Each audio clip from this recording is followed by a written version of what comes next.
Língua portuguesa, nossa língua, nossa língua, nossa língua portuguesa, nossa língua. Está começando mais um Nossa Língua Portuguesa. No programa de hoje eu converso com um dos grandes letristas da música brasileira, mestre Paulo César Pinheiro. Ainda no programa, os pedacinhos de Guilherme Arantes. Pra que ficar juntando os pedacinhos do amor que se acabou? Nada vai colar. E o povo respondendo a algumas perguntas. Qual é o plural de papelzinho? Eu volto logo, não saia daí. Língua portuguesa, nossa língua portuguesa, nossa língua, nossa língua, nossa língua portuguesa. Nossa língua. Nossa língua portuguesa. Nossa língua portuguesa. Nossa língua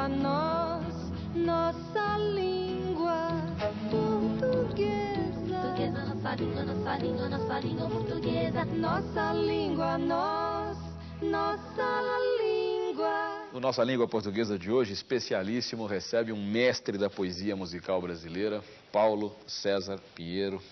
Paulo, estou felicíssimo por ter você aqui. Um velho desejo, um velho pedido, né? Eu também estou muito satisfeito porque esse programa eu vejo sempre e tiro muitas dúvidas. Legal. Eu perguntei uma vez para o Fernando Brant, poeta mineiro da maior qualidade, parceiro de Milton Nascimento, como é que ele se sentia sendo esquecido na hora do locutor de rádio, quando muito de Milton Nascimento e o Brant morre, né? O poeta morre. Você também, às vezes, é assassinado, né? De fulano de tal, seu parceiro, Baden Powell, Eduardo Godinho e tantos outros grandes nomes. E o Paulinho, mestre da caneta, some. Você já se conformou com isso? Ah, já. No começo eu me incomodava muito. Mas o tempo foi me ensinando a passar por cima disso. Porque, na verdade, o que fica é a obra, realmente. Né? E um dia vão achar. Vão lembrar que você escreveu tudo isso. Exatamente. Aí, hoje em dia, isso já não me incomoda. E por falar nisso, você começou a escrever muito cedo, não é? Com muito 12, cedo. 13? Com 13 anos. 13 anos. 13 anos. Com 14 você escreveu uma letra primorosa, né? Foi. Viagem. Foi. Música do João de Aquino, né? primo do Baden Powell, né? Foi meu primeiro parceiro, João de Aquino. Era meu vizinho de bairro. Morávamos em casas muito próximas, né? Você, telespectador, deve lembrar a letra. Ó, tristeza, me desculpe, estou de malas prontas, hoje a poesia. Veio ao meu encontro, já raiou o dia, vamos viajar. Vamos viajar, que maravilha, né? Imagine 14... Você mostrava isso para professor de português, professora? Como é que é isso? Não, naquela época eu tinha um pouco de vergonha disso, né? Escrevia meio escondido. Mas tive uma professora de português no ginásio que gostava muito de poesia e arrisquei mostrar. E ela me incentivou bastante. E a partir daquele momento eu perdi o medo de mostrar e comecei a mostrar tudo mesmo, né? E vamos, como é que era o nome dela? Vamos dizer isso? Dirce. Dirce? Professora Dirce, né? Devemos um pouco à senhora esse... Eu já disse isso para ela. Já. Que maravilha. Ela foi uma grande incentivadora da minha poesia. E aí você começou a soltar o verbo. Eu já tinha muita coisa escrita naquele momento, né? Comecei muito cedo. E comecei muito cedo também a ser parceiro de pessoas já muito conhecidas, como o caso do Baden. Qual você compôs? Eu fui parceiro dele aos 16 anos. Baden, naquele momento, era parceiro do Vinícius, que era... Vinícius, né? Que era um grande mestre e meu grande mestre também. E Vinícius, naquele momento, tinha mais de 50 anos, eu tinha 16. E nós fizemos essa parceria e essa parceria rendeu muito fruto, né? Tem grande parte dessa obra foi gravada pela Elis Regina, que ficou conhecida nacionalmente, né?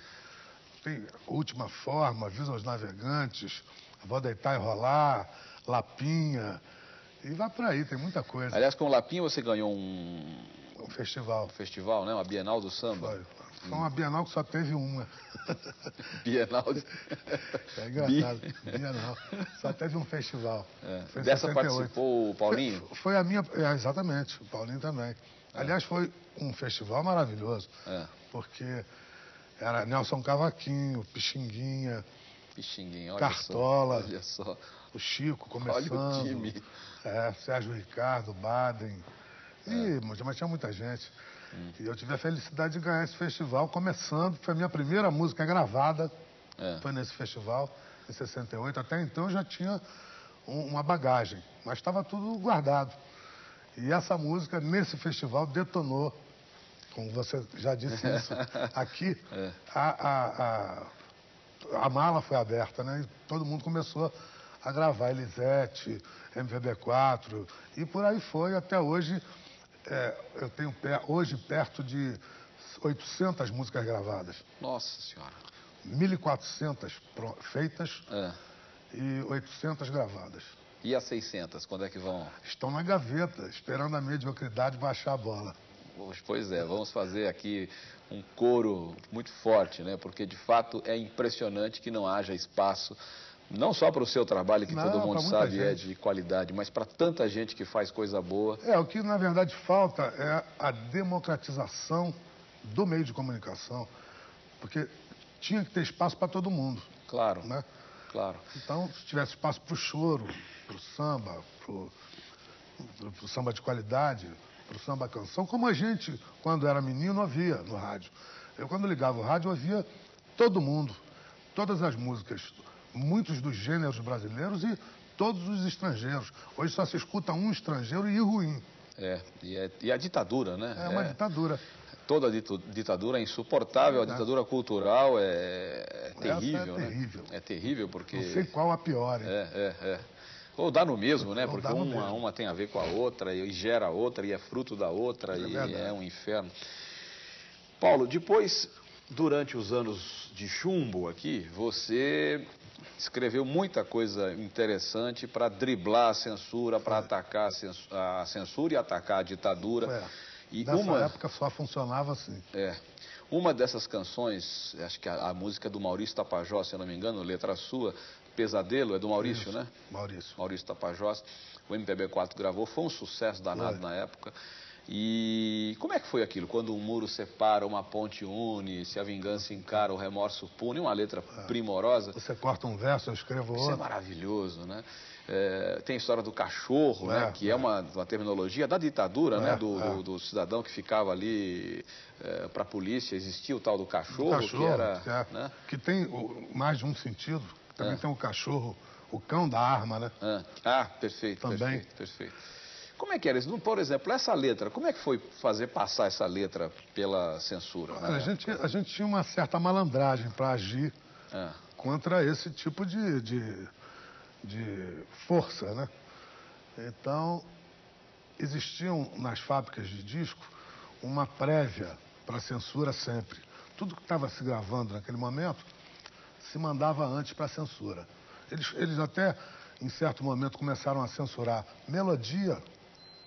Você imagina. Melodia? Melodia. Isso é coisa de louco. Coisa de louco. Então, como eles mandavam diversos álbuns cheios de letras escritas para censura, para alguns álbuns eles davam uma certa atenção maior, que eram os compositores que eles sabiam que estavam falando alguma coisa séria contra aquele regime.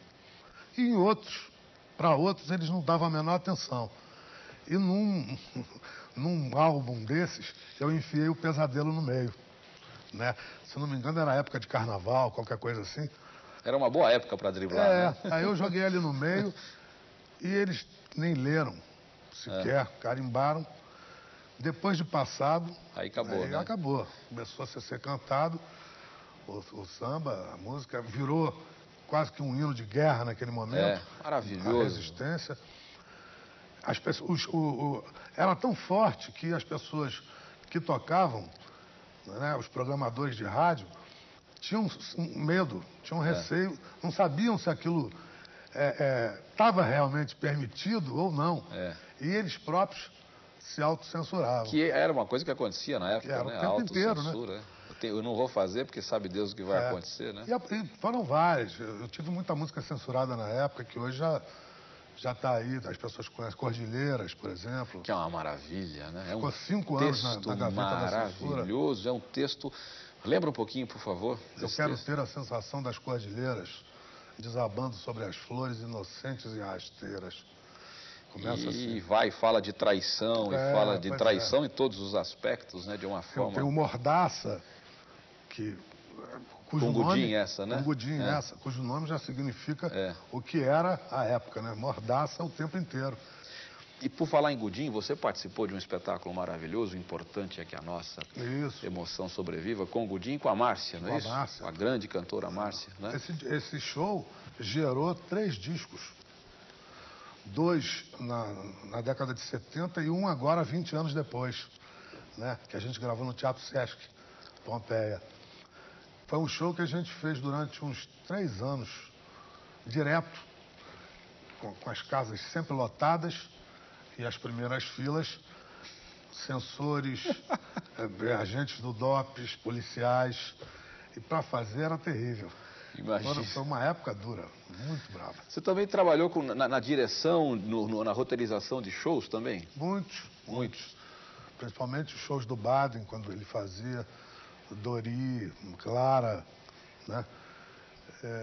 Fiz muito texto para teatro, Nesses 31 anos que eu tenho como profissional, eu acho que trabalhei razoavelmente bem, porque foram quase 1.400 canções, foram 7 discos, diversas produções, diversas músicas para cinema, teatro, televisão, Ratimbum, por exemplo, aqui na TV Cultura, textos de jornal, 6 livros de poesia, 2 publicados.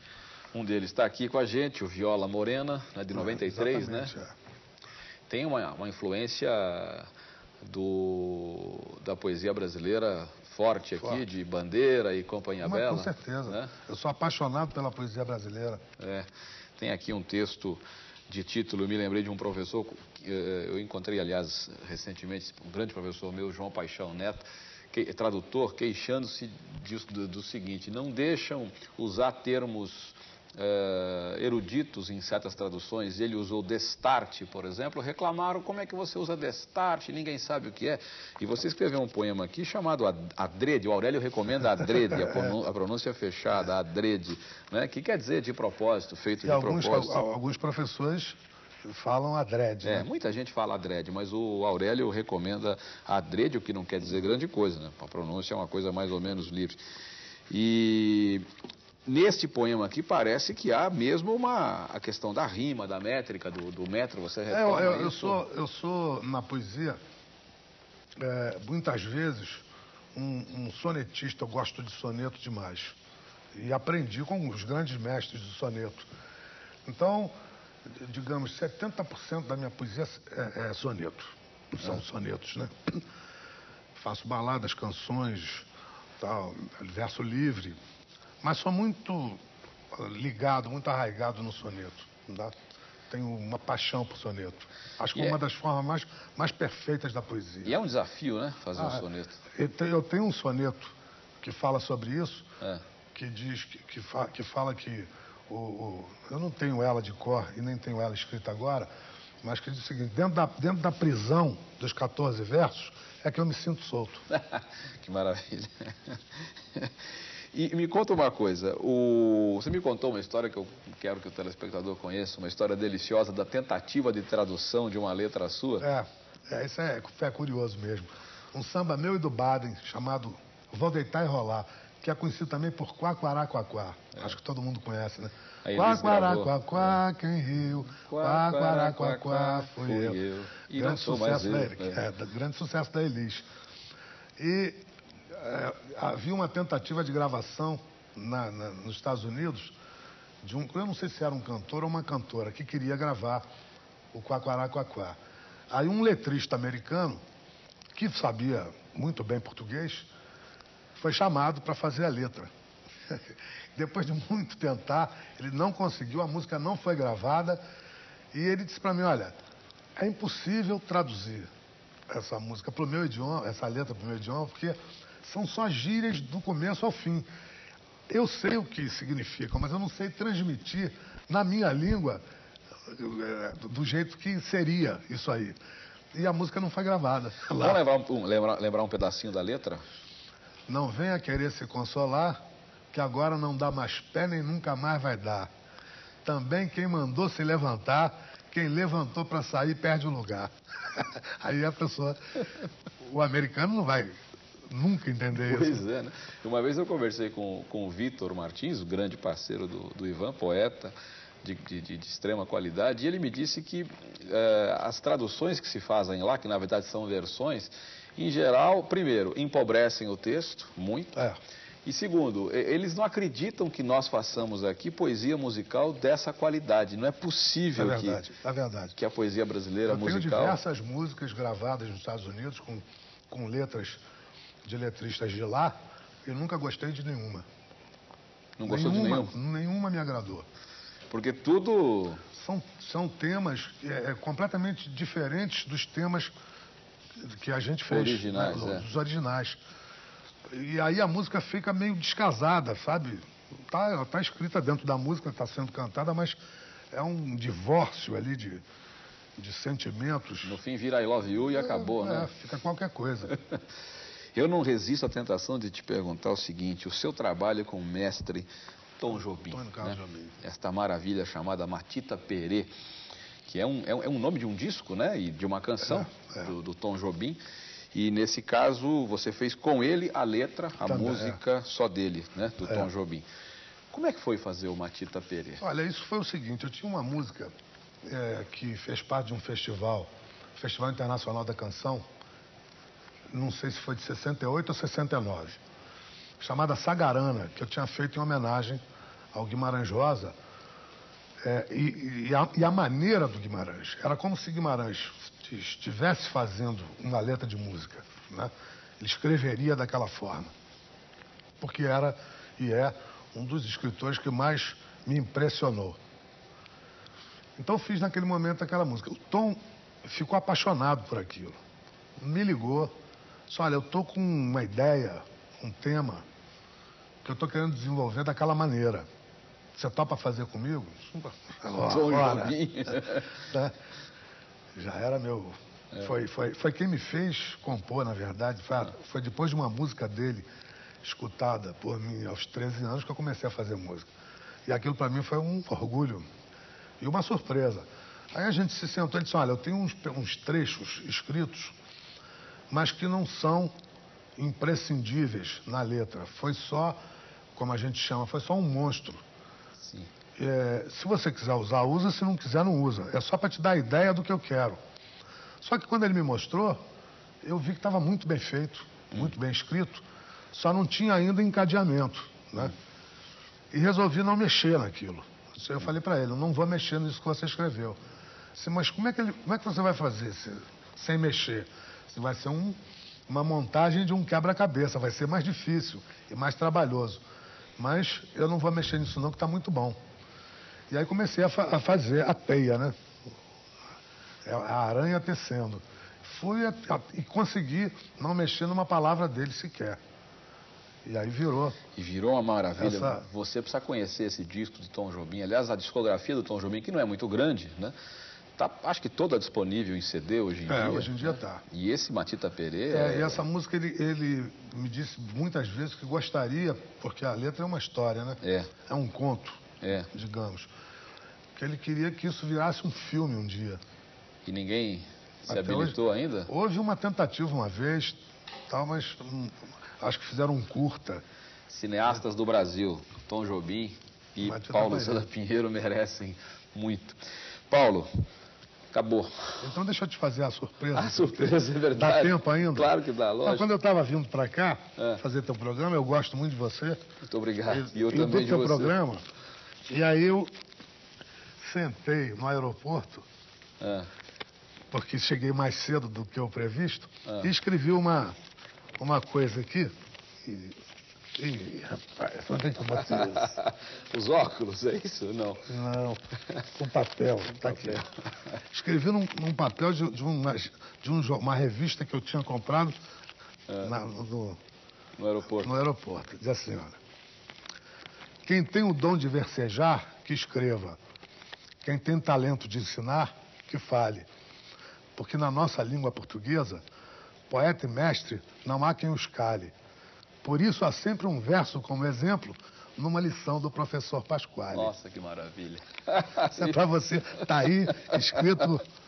Eu, sinceramente, Deus tem sido super generoso comigo, porque, olha, posso ficar com o papelzinho Claro, original? claro. Que maravilha, que maravilha. Depois disso, olha, o que eu vou dizer, né, Paulo? Muito obrigado a você, muito obrigado mesmo por ter vindo e muito obrigado por esse texto, né? Eu que sempre falei de você nas minhas aulas, citei textos seus, letras e exemplos mil. Quem podia imaginar que um dia eu ia ganhar isso aqui? Obrigado. Mestre Drummond um dia escreveu um poema chamado Aula de Português. E lá pelas tantas ele diz, figuras esquipáticas, cita o professor Carlos Góes, um dos grandes linguistas brasileiros, e diz que o Carlos Góes vai desbravando o Amazonas da minha ignorância, dizia Drummond. E quando ele diz figuras esquipáticas, muita gente lê e pergunta, mas o que é isso, figuras esquipáticas? Drummond criou a palavra esquipáticas certamente a partir da mistura de esquisito com antipático, figuras esquipáticas, esquisitas e antipáticas. Alguns daqueles nomes que se ouvem numa aula de português, como por exemplo, adjunto adverbial de causa, que é um desses, né, mistérios, como diz Drummond nesse poema, né? O português são dois, o outro, mistérios. Vamos ver um pouco desse mistério do adjunto adverbial de causa com Guilherme Arantes. Preste atenção num trecho de uma canção dele.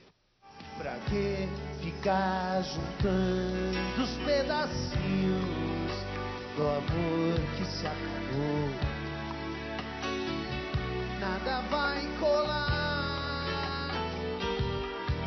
nada vai trazer de volta a beleza cristalina do começo, e os remendos pegam mal.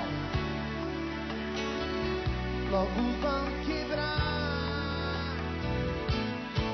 Afinal, a gente sofre de teimoso quando esquece do prazer. Adeus também foi feito pra se dizer. Bye bye, so long. Você ouviu um trecho da canção Pedacinhos, do Guilherme Arantes com ele. E lá pelas tantas, a letra diz, afinal, a gente sofre de teimoso. O que vem a ser isso? A gente sofre de teimoso. A expressão de teimoso está presa, sintaticamente, à palavra sofre, do verbo sofrer. A gente sofre porque é teimoso, sofre por causa da teimosia. A expressão de teimoso modifica o verbo sofrer e indica a causa, a razão, o motivo. Por isso, adjunto adverbial de causa. Adjunto, porque vem junto adverbial do verbo, aliás, adjunto ao pé da letra é uma redundância, porque ad é um prefixo que significa junto, adjunto ao pé da letra quer dizer junto, junto. Adverbial é outra redundância, porque ad quer dizer junto, adverbial junto do verbo, então ao pé da letra o adjunto adverbial vem a ser junto, junto, junto do verbo, junto no sentido sintático, como elemento que se agrega, que se associa, aliás, né, para modificar. Eu me lembro de um outro exemplo maravilhoso de uma canção conhecidíssima chamada Cálice, que diz, de muito usada a faca já não corta, de muito gorda a porca já não anda. A porca já não anda porque está muito gorda, de muito gorda. De muito usada a faca já não corta, a faca já não corta porque está muito usada. Claro que no caso, na letra, tudo isso tinha sentido figurado, sentido metafórico. Então, de muito usada, a causa de não cortar mais, de muito gorda, a causa de não andar mais, no caso, a porca. Mais importante do que saber que isso é adjunto adverbial de causa é entender o texto, é entender o que isso significa no contexto, no poema, e entender as metáforas e daí entender o sentido genérico do texto. É isso. Nossa língua, nossa língua. Fomos às ruas perguntar ao povo o plural de papelzinho. Papelzinho. Vamos ver o que é que o povo acha disso. Vamos lá. Qual é o plural de papelzinho? Papelzinhos. Papéis. Papeizinhos. Papeizinhos. Papelzinhos. Papeizinhos. Papeizinhos. Nós temos aí um clássico caso de plural de diminutivo. Papelzinho é o diminutivo de papel. É bom lembrar que a grafia de papelzinho, né? Z de zebra, esse Z elemento aí que conecta o sufixo designador da ideia de diminutivo, né? Ao elemento principal, ao elemento primitivo, papel. Sempre que se agregar o sufixo com esse Z, por favor, não erre a grafia. Anelzinho, mãezinha e por aí vai. Não confunda com casos em que a palavra primitiva já tem o S. Por exemplo, casa. O diminutivo de casa é casinha com S. Fica o S da palavra primitiva casa. Voltando aqui a papelzinho, o plural é muito simples. Na verdade, são dois plurais. O plural da palavra primitiva, papel, e o plural da própria terminação O, no caso, os. Então, papelzinho, plural, papeizinhos. Papeizinhos. Fazem ser os dois plurais, o plural interno e o plural externo, e mantém-se a letra Z. Papeizinhos. É isso. Língua portuguesa, nossa língua, nossa língua, nossa língua portuguesa, nossa língua. Um telespectador escreveu, mandou aqui uma mensagem eletrônica, Dinaldo de Oliveira.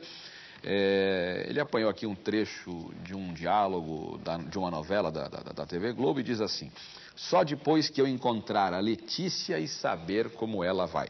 Só depois que eu encontrar a Letícia e saber como ela vai. Ele questiona a forma saber aí. O fato é o seguinte, Dinaldo, isso tem sido explorado em vestibulares importantes. É a contaminação. O segundo verbo é contaminado pelo primeiro. No caso do primeiro aqui, só depois que eu encontrar, estamos no futuro do subjuntivo. É fácil perceber com o uso de um verbo irregular. Se eu usasse, por exemplo, o verbo fazer, só depois que eu fizer, só depois que eu disser, e não só depois que eu dizer, só depois que eu fazer, só depois que eu ir, só depois que eu for. Muito bem, acontece que o primeiro verbo aqui é encontrar, só depois que eu encontrar. E o futuro de encontrar, futuro do subjuntivo, começa como o infinitivo, encontrar, encontrar. Isso cria um sonzinho aí de semelhança com o infinitivo e influencia, faz o falante se perder no segundo verbo e confundir o futuro com o infinitivo. Essa é a explicação do motivo do erro, mas que está errado está, não há opção aqui no padrão formal da língua que não seja usar o próprio futuro, ou seja, só depois que eu a encontrar e souber. Fica embutida a forma anterior, só depois que eu souber, que é o que leva o verbo para o futuro do subjuntivo. Isso é muito comum, você precisa tomar cuidado quando você usa 2 verbos, 3 verbos, 4 verbos em sequência. O primeiro, regular, acaba deixando o falante com vontade de regularizar os outros. Mas, no padrão formal da língua, os outros devem ser conjugados também no futuro, se forem irregulares, que se apresente a irregularidade. Souber, no caso. É isso. Portuguesa, nossa língua portuguesa, nossa língua, nossa língua, nossa língua portuguesa. Nossa língua. Nossa língua portuguesa. Nossa língua, nossa língua portuguesa. Nossa língua,